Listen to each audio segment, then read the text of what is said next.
that they're changing my voice. And I'm not gay, and I don't appreciate the LGBT community harassing me with whites, Jews, law enforcement, military, and intelligence agency. And you can imagine that I'm tempted to start yelling about how much I resent them for it, to say the least.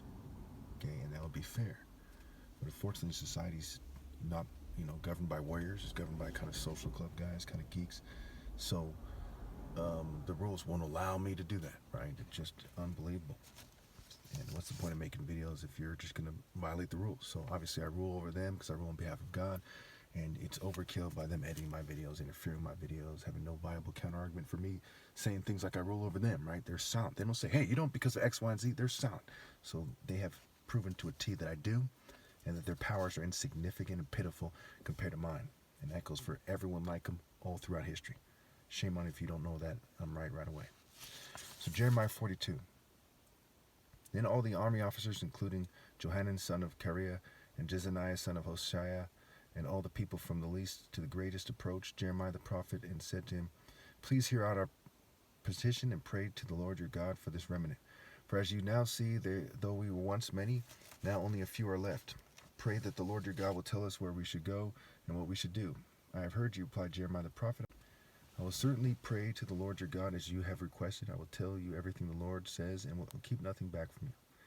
Then they said to Jeremiah, may the Lord be a true and faithful witness against us if we do not act in accordance with everything the Lord your God sends you to tell us. Now, of course, all kinds of racist groups that I talk about all the time, they swear up and down that they do God's work, but you'll see, just like in your lifetime you'll see it in this story, that they don't do that. It's mere lip service. They don't have the heart, the masculinity, the courage. If they're female, they don't have the femininity to do the work of God. They're just some kind of sissy. So again, then they said to Jeremiah, may the Lord be a true and faithful witness against us if we do not act in accordance with everything the Lord your God sends you to tell us.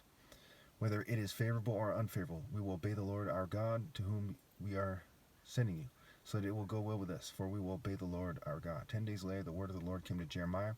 So he called together Johanan, son of this person, and all the army officers who were with him, and all the people from the least to the greatest. He said to them, this is what the Lord, the God of Israel, to whom you send me to present your petition, says. If you stay in the land, I will build you up and not tear you down. I will plant you and not uproot you.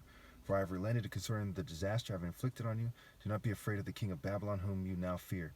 Do not be afraid of him, declares the Lord, for I am with you and will save you and deliver you from his hands. I will show you compassion, so that he will have compassion on you and restore you to your land. However, if you say, we will not stay in the lands and so disobey the Lord our God, and if you say, no, we will go and live in Egypt, where we will not see war or hear the trumpet or be hungry for bread, then hear the word of the Lord, you remnant of Judah.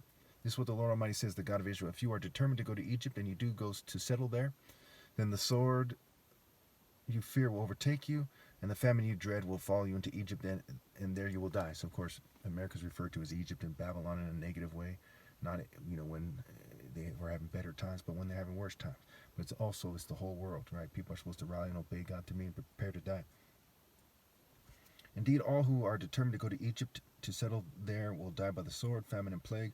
Not one of them will survive or escape the disaster that they'll bring on them. This is what the Lord Almighty, the God of Israel, says. As my anger and my wrath have been poured on those who live in Jerusalem, so will my wrath be poured on you when you go to Egypt. You will be a curse and an object of horror, a curse and an object of reproach.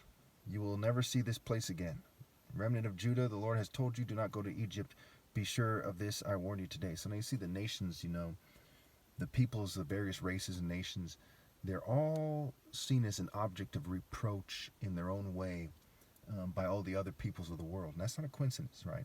They've really rubbed each other the wrong way. Now, it's to varying degrees, but basically that's the case. Which goes back to the spirit versus the flesh. The spirit of moral precision versus mere flesh-based worms who put their race above morality like a complete fool. I'm sure we can all agree that's stupid. Okay.